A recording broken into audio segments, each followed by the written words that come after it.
Do you want to stand here? Oh, yeah, maybe I'll just. Okay. After you, but you go ahead. I'll get Okay. All right. Good afternoon, everyone. We're going to try to get back on schedule here and get underway with the next panel in our program. This panel now is on implementation over 10 years. It's moderated by our very own Professor Sarah Krakoff. She's the Raphael Moses Professor of Law here at the Law School.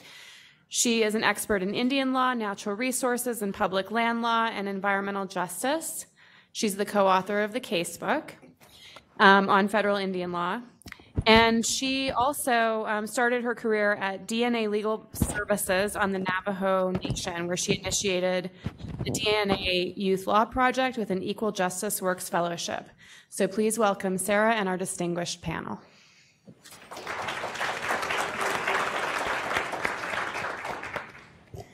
Well, welcome back after lunch and that inspiring talk by Walter Echohawk. I want to thank Carla Fredericks, Kate Finn, and Dina Naya for making this celebration happen. It is really just inspiring and energizing to see so many Indigenous leaders from all over the world here in Boulder. We're fortunate to have you and grateful for your work and your willingness to share your time and your knowledge with us.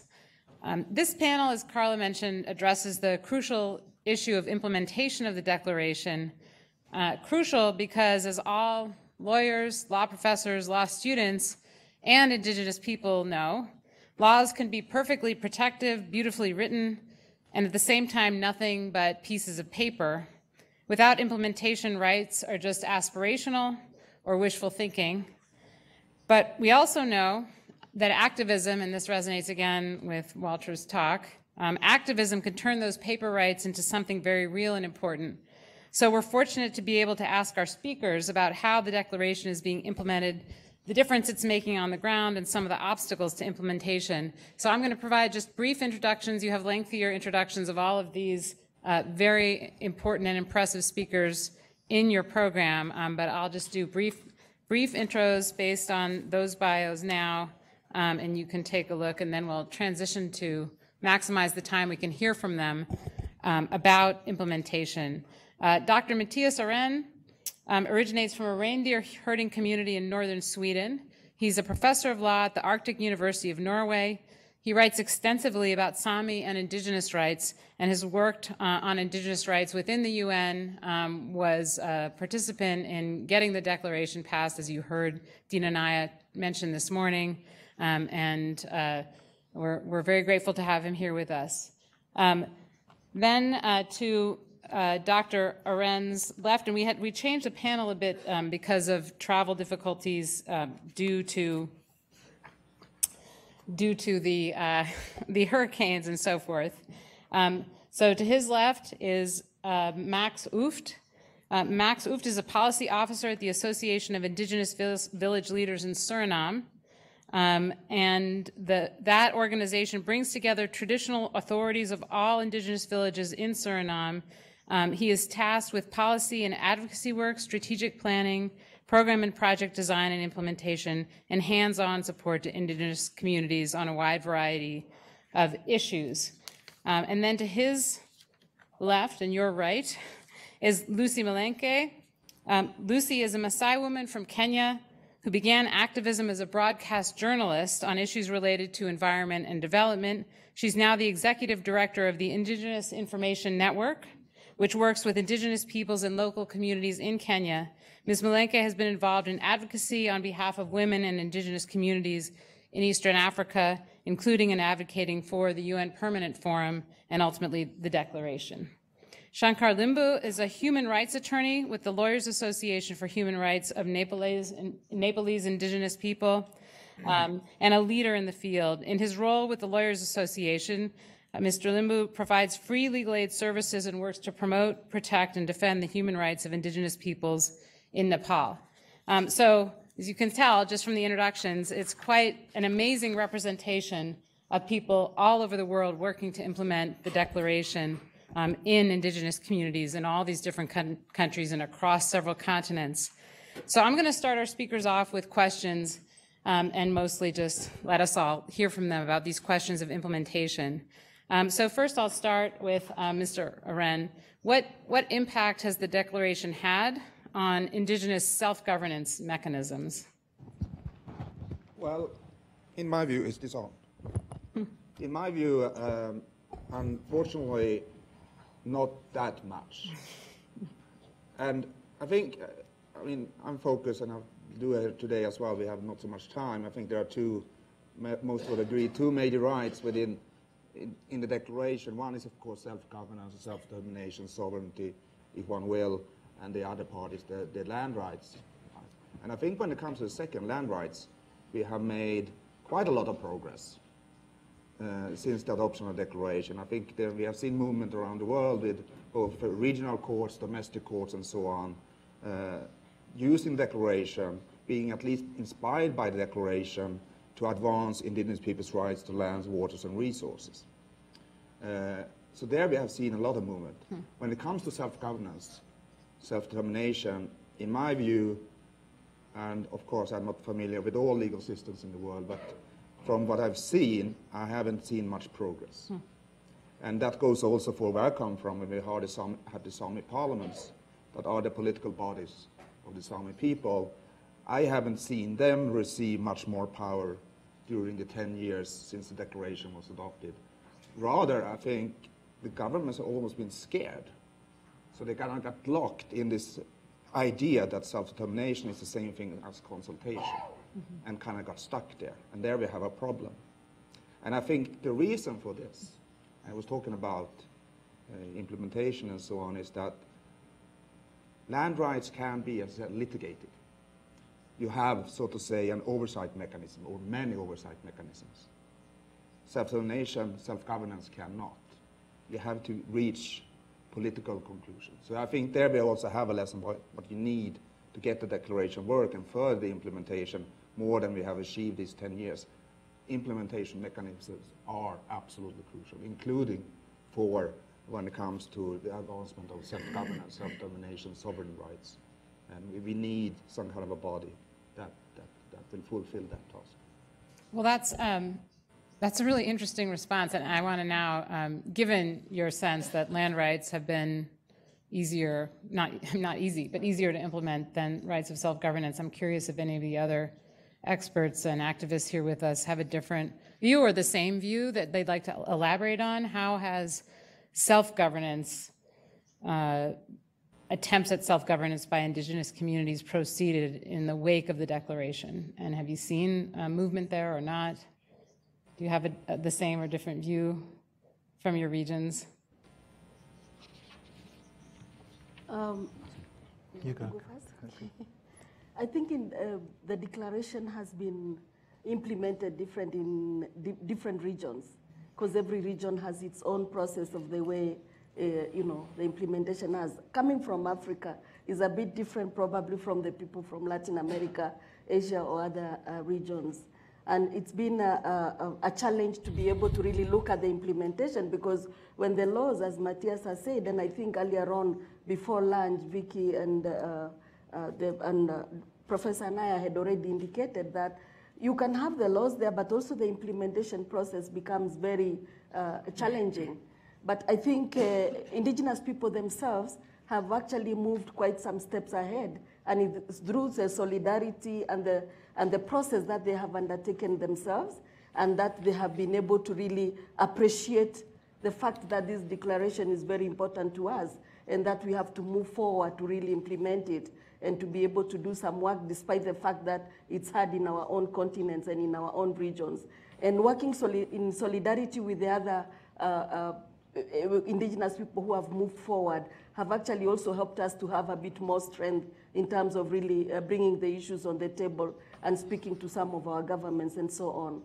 And probably I could even go ahead and also add on the issues of women. Please. How have the women really, been able to be impacted, and also to really, how has the declaration been able to really impact on women and so on? And again, it is through indigenous people solidarity, because for indigenous women and girls, the story comes from a long way. we started working together with our colleagues from the internet, from Asia, from Latin America, when the declaration was being written, when we were in the process of writing the declaration. That's when we started this process. We started knowing our own colleagues who have already advanced in terms of going to Beijing Plus and Beijing process on women and other areas of discussion of women. And from that step, we have been able to really move forward and work together and continue implementing the declaration by highlighting the issues of indigenous women and girls. And we all have the same problems in different continents. Despite that, we are from different, if you talk about education, if you talk about marginalization, discrimination, violence, and everything, it's the same thing. It's only what really differs is where we are from different continents. But that has also given us more energy and more as advocate for the declaration to really move forward and have changed a lot of work in terms of indigenous women and girls by promoting our own work, trying to make sure that indigenous women are put on the agenda is put on the table. And we have had many processes and also many UN agencies supporting this by providing support for indigenous women and building their capacity, just as we are doing. And one of the key issues that I would like to highlight even before we continue is the fact that through our process of the international process, we've been able to really have a focus even at the UN level, like the UN Women, where the good example is the last session, the 61st session of the UN Commission on the Status of Women, where the main focus was indigenous women. If that was not for the really hard work for indigenous women globally to work hard and to have leaders who have been promoting the knowledge, the awareness on the declaration, we would not have gone that far. So I think that's what I wanted to start off as a discussion and move on to the other issues. Well, and that, I mean, that does raise, I think, that the next question, and we can go at these really in any order, of course, but what are some of the practical effects, and this is, I think, following up on Ms. Mulenke's description of the effects on indigenous women, what are some other practical effects, things you've actually seen on the ground in your communities that you can argue stem from the passage of the declaration and your implementation? Okay. Yes, I think a lot has been said this morning, where the declaration, it came out of our communities, obviously. So it reflects what we have been thinking for centuries already. Also in terms of self-governance, as you just asked. For example, FITS, that's the organization I'm with, is the Association of Indigenous Village Leaders, which is our government. I mean, in other countries, it's called differently. We call it association to have just a word for it, but in fact, it's our indigenous government.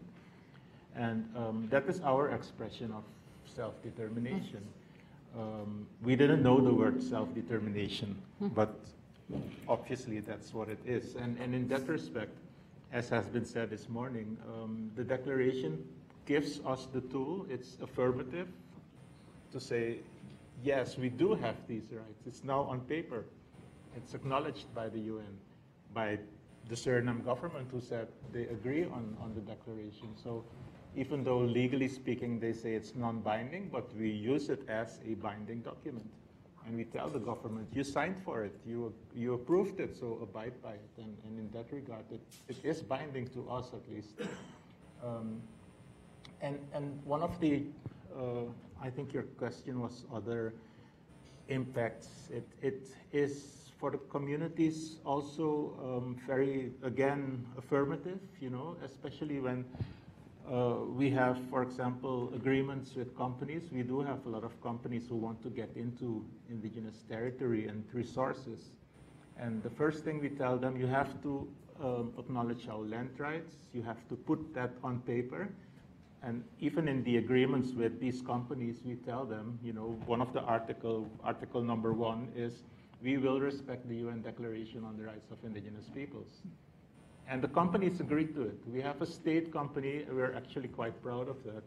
2 state companies electricity company and the telephone company, with whom we have agreements at community level, saying that they can put up their tower and they can put up their electricity station if they sign the agreement which says we will respect the rights of indigenous peoples as laid down in the UN DRIP. So those are some good examples, I think. Yeah, very, very good and inspiring. Mr. Limbo, did you want to speak to yes, I agreed about what the earlier panelists said this morning and earlier as well. We have seen like positive impact of UN DRIP after the adoption of the UN DRIP in terms of lawmaking process and also impact on the politics as well and also impact on the justice administration. To give like a specific example, how the right to self-determination or self-governance that has been respected or implemented in our case, in our country, in the constitution-making process, almost all political parties within their manifestos, the declaration was referred, which was really good. And also, well, when the constitution it was promulgated, we did not see it. That's another case. But if we look in other countries, where like for an example, India, they have a very good provisions in the constitutions, and also their Supreme Court also delivered a very good judgment for respecting the rights over the land territories and natural resources for indigenous peoples. On cases about the Vedanta case, where the Supreme Court clearly says that the community should be consulted. Without consultation, no any activities that should be done. So that's the good example. And then I see in Malaysian National Human Rights Commissions came up with a very good reports on the land rights that mentions about self-governance as well. But still there are challenges. You know, the one good things that what I have as a lawyer, what I have felt is indigenous peoples from the community level to the capital, level, in every level, using the declaration as a tools to substantiate their demand. So now we don't have a problem to say that. The indigenous people, they're saying that you are violating the rights of declaration, which is good. That's the demand side is good. But in supply side, still we have to do a lot. We have to do a lot. And also, what I have seen the positive things, before when we talk about the right to self-determination and self-governance and autonomy, they always blame that we are secessionists. Mm-hmm. I guess at that point, now they're not talking, the government are not talking about we are secessionists, which is really good. That's the positive things. Yeah, very, very interesting. And I think, because you've all, in different ways, I think, touched on the positive aspects of implementation and started to talk about the obstacles. I am curious, and I'm sure the crowd here is too, to hear a little more about the obstacles. You touched on this already about self-governance, that issue presents an obstacle. But what are the other sorts of obstacles to implementation on any of the issues and rights within the Declaration? It's really for any of you, but Dr. Ryan, if you want to. Yeah, well, I will kind of go back to what I said before. I really think that, but when it comes to positive aspects, we have major advancements when it comes to language rights, where the Declaration has been very useful, where we now have much more education in and on Sami for Sami in our school system, and also a right very much to influence the curriculum and so on, which is very much based on the Declaration. But these are, at least for us that are fortunately living in countries with some resources, are rights that are relatively easy for the state to accept and to some extent implement. The hard stuff comes when it comes to land, and when it comes to self-governance and self-determination. That's just the way it is. And I repeat, I think the obstacle is if the government, the state doesn't want to give, well, then you need a third party that take a decision, that offers an opinion, that makes a ruling. And if you don't have that, well, then you are in the hands of the state. And if the price is too much to pay, if the state deems it's too much to pay, unfortunately, not much is going to happen. That's my opinion. You need oversight mechanisms. You need someone to tell the state that you better act in a different manner and so on. As Dean Anaya told the story from Peru this morning. Someone that comes in from the outside and offers her or his or its opinion, and thereby influencing the government. And just a quick follow-up, would you say, I think what you're saying is that's particularly so when it comes to the question of land rights, and less so with regard to cultural and linguistic rights, because they're easier and cheaper to implement. Is that a fair paraphrase? And is that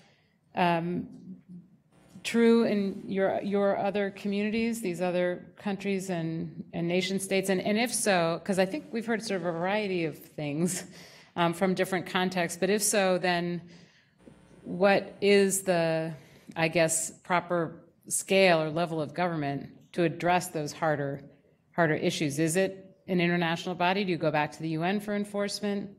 Right? What is how do you make that the land rights and rights to self-governance real if you're finding similar obstacles in your communities? Well, I think, to continue based on that question very quickly, I think when you can do it domestically, I completely agree with the speech on during the lunchtime, the keynote address, that it is time to take these issues as much as possible to the domestic level. And when it comes to land, that's certainly true. To do exactly as suggested, to have a strategy to advance these kind of rights. But there are certain rights, like, for example, self-determination, which is very difficult to address on a domestic level if you have a government that do not want to do so seriously. And then you simply need an international body.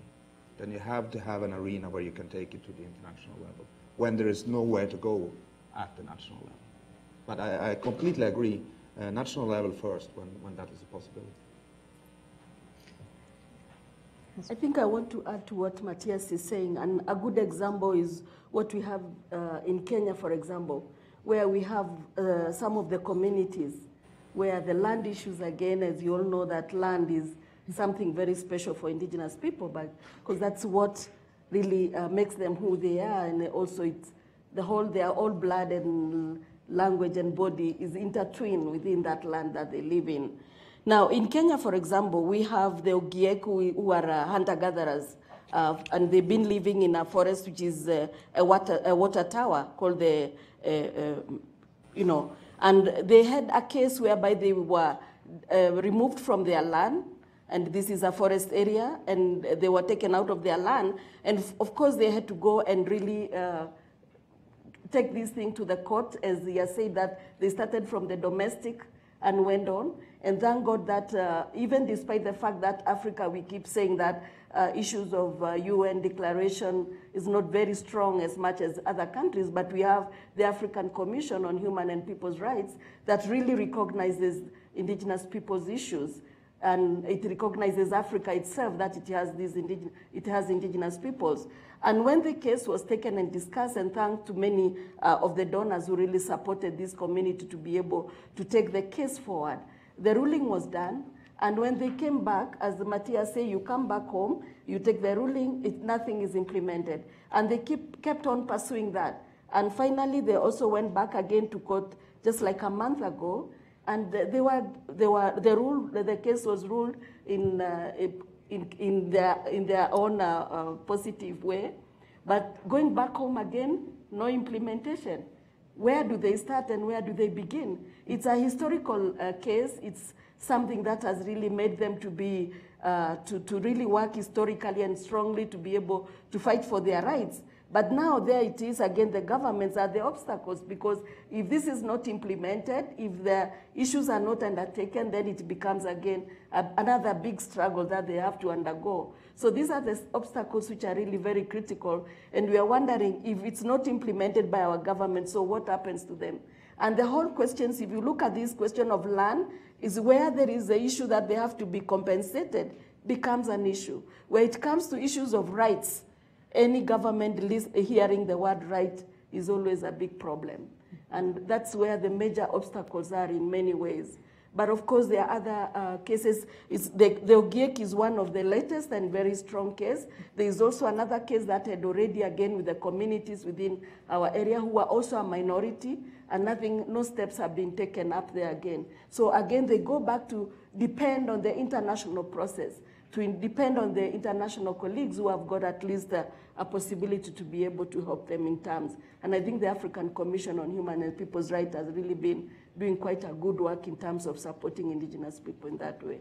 But there is also a setback back in the country where they can't be able to be implemented. Yeah, well, I agree what Matthias and Lucy have just said. There are challenges and also there are opportunities. That's how I looked into it.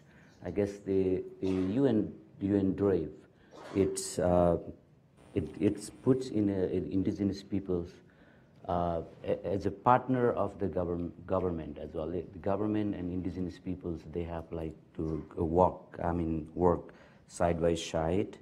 Recently, I have dealt about one cases. It was the hydro project developer, the private companies. They came to my office and then they asked about what is this UN DRIP and Convention 169 means? Because wherever they go, the communities are demanding they say you have to implement the Convention 169 and you have to implement the UN DRIP. So they were surprised. What does that? What do they mean? Is my point is that the community also have to be proactive. We have to do something so at least communities should demand about the rights. If community is sleeping, we have like maxim. Law doesn't help that who are sleeping, right? So that's why that's the one thing.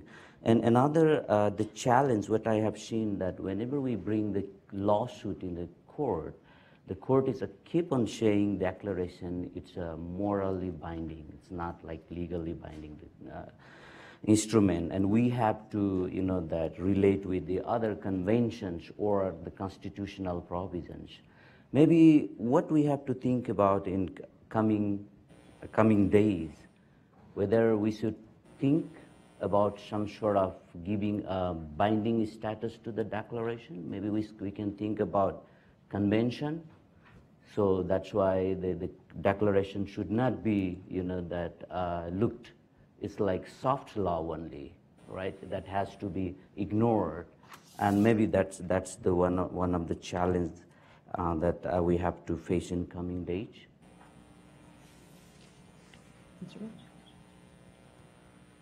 Okay, well, just picking up on the last issue that Shankar raised, we have the nice circumstance that we have a case, or we won a case in the Inter-American Court on Human Rights, the Kalinya and Lacuna case in Suriname, and through that, in that case, the UN Declaration was mentioned as one of the standards. So in that case, it kind of becomes binding to Suriname, even though they don't implement the judgment. And that's one of the challenges, that we have a judgment, but it's not being implemented. Adding to the challenges and obstacles, I would mention the awareness. As Shankar mentioned, awareness is very important. We need the communities to tell everyone who comes in, we have a declaration and you have to abide by it. And if they don't know that, if they don't even heard about the existence, then we have a problem. So awareness is number one. Mm-hmm. Another obstacle, of course, is political will, like all speakers have said. The political will to for governments, especially to what they see as give rights away and give power away and give resources away. That's how they see it. They don't want to talk about land rights because that reduces their power over land and over resources. So political will has to be influenced. And how do we influence that? Through partnership building, through social mobilization, through awareness, and so on. The third obstacle is often human and financial resources, because we as organizations and individuals can do only so much. But you need this, how would you call it, critical mass, a critical mass to be able to go around the whole country, because our communities are spread throughout the country. It's difficult to reach places, expensive to reach. So all these practical issues are there.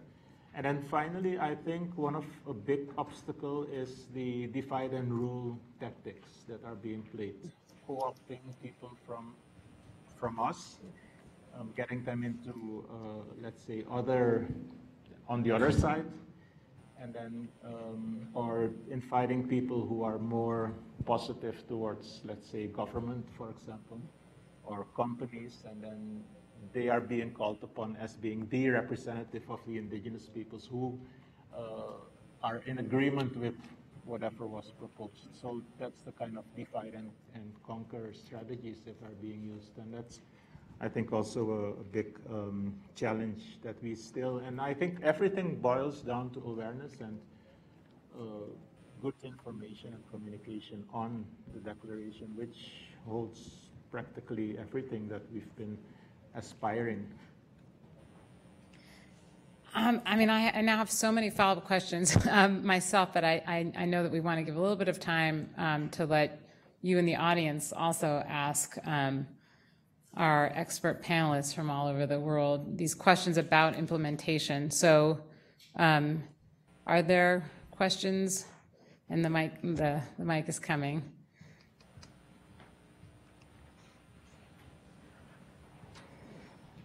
Thank you. Zumila wabaga emachi apie. Oglala tituan uchatisa koi ye. Tate washtena be choose apie. My American name is Charmaine Whiteface. And I was at the debates in the intercessional working group for many years. But I agree with Mateus, and I agree with a lot of what all of you have said. There's a book floating around here that I wrote, and the reason I wrote it was because it presents the problems that we indigenous face with the current declaration that is in place. There was no consensus about this declaration that was approved. There was consensus on what was called the original declaration, which was passed in 1994. And Article 36 of the original one is what we went and we pushed for so hard, because it allowed indigenous nations a forum to go to. It said in there, if you have a disagreement with the nation state that is occupying you, that it opened it up to an international forum that we could go to. However, that was taken out of the final declaration that was passed. And so I come from the Great Sioux Nation. We have a legal treaty with the United States, and the United States violates Article 6 of its own Constitution, plus a federal law, the March 3rd Act of 1871, by occupying our territory, putting us in prisoner of war camps, and totally assimilating us. My being here, dressed in my traditional clothes according to American law, means I am not a human being. That comes from the Standing Bear case. And so whenever we try to argue or try to protect and keep our culture, then we are not considered human beings under United States federal law. Yet, how do we continue to survive? This is all genocide. This is all genocide.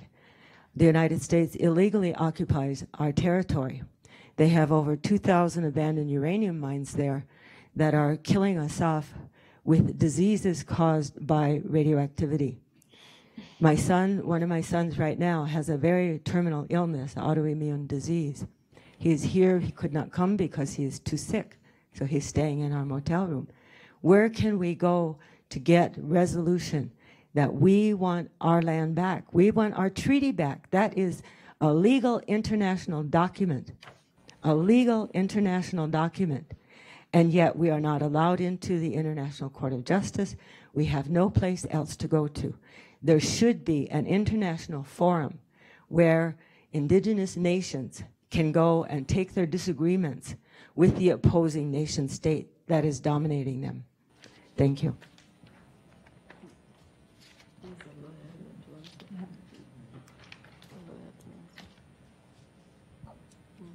Good afternoon. I have a specific question on the implementation of the articles on free, prior, informed consent. There have been some enormous strides in the past few years. A lot of the multilateral institutions have implemented big policies, companies, other institutions, but I just wanted to ask about your specific experiences in your own countries. With FPIC specifically, implementing FPIC.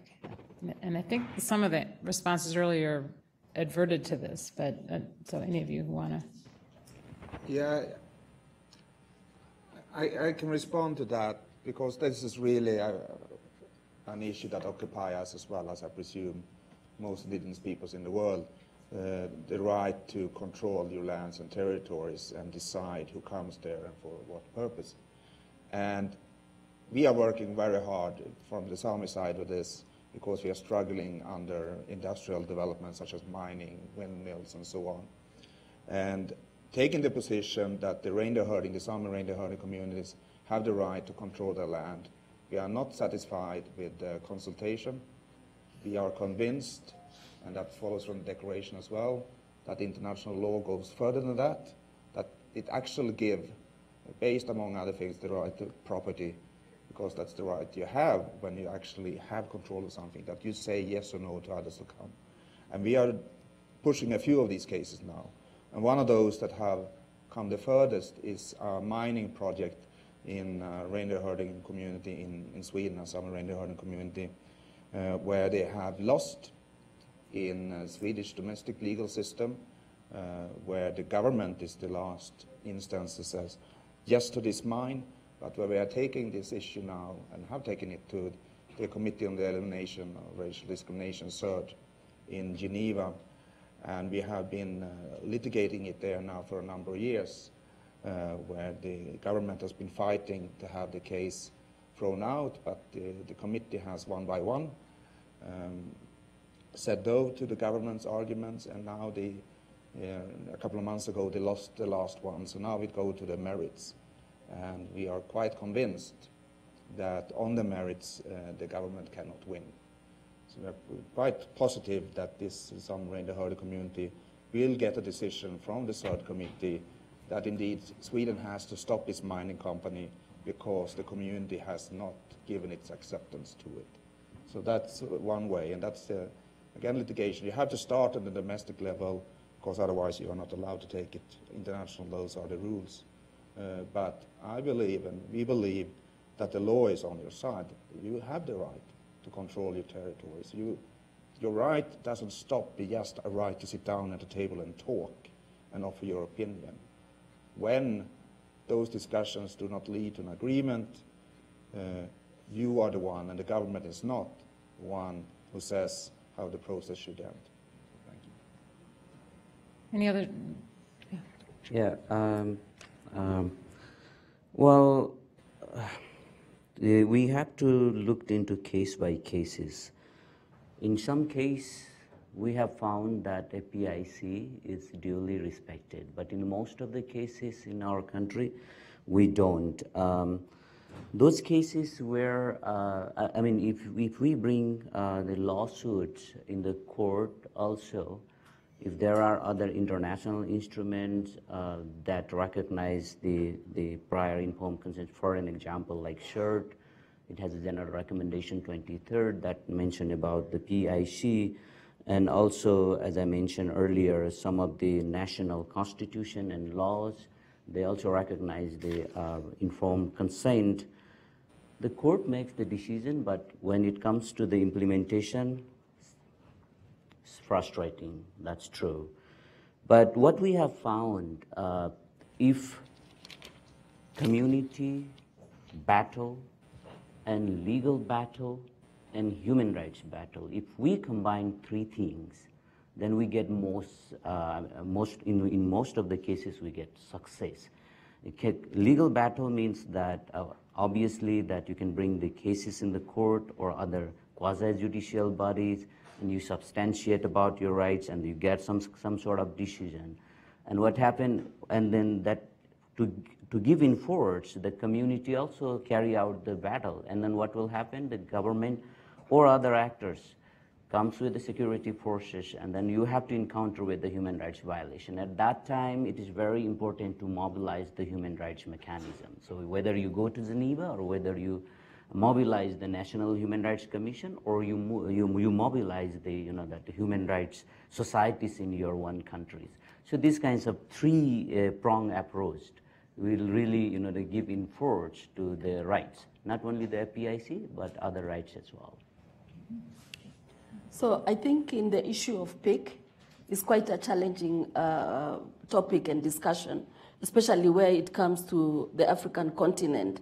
And we've had quite some experiences, because some of the governments actually have not been able to read this declaration or even the conventions, because he earlier on had mentioned about the conventions. And we have different conventions on biological diversity, climate change, and CITES, and so many other declarations and other instruments that mention issues of PIC.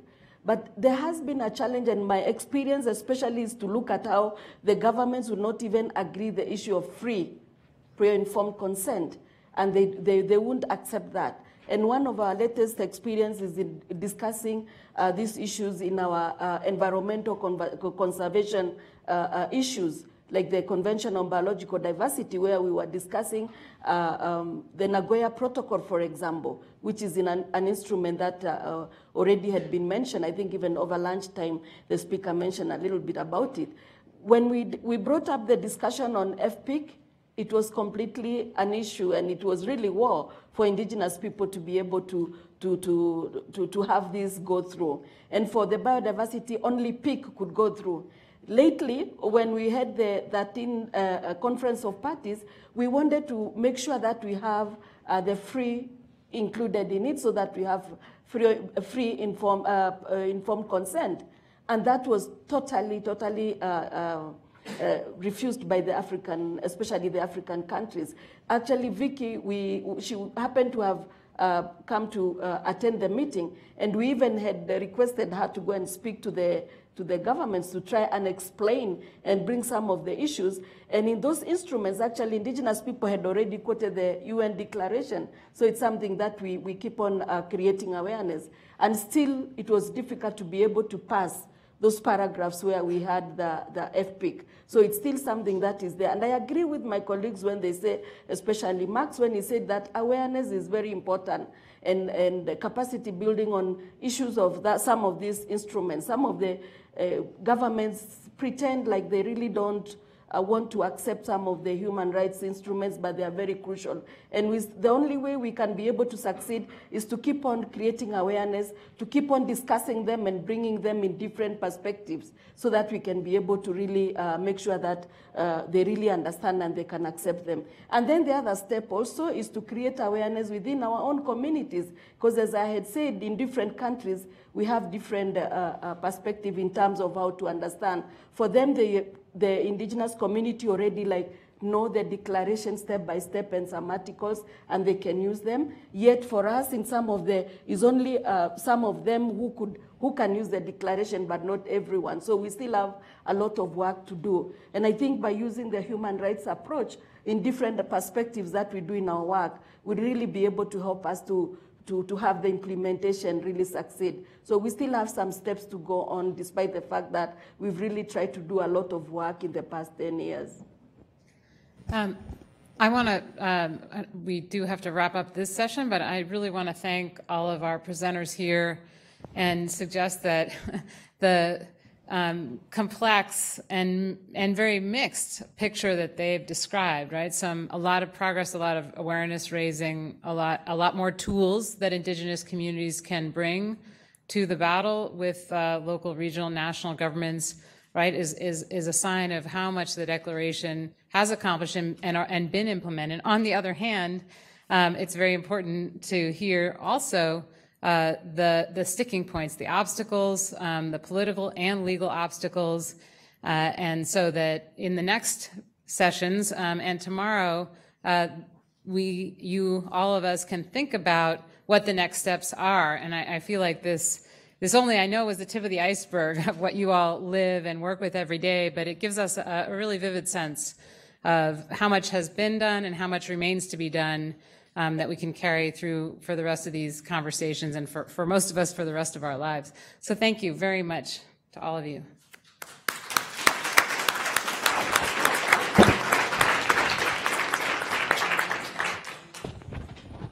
Yeah, and so we have a 15-minute break built in at this point. So yeah, there are refreshments there, and we'll see you back here in 15 minutes.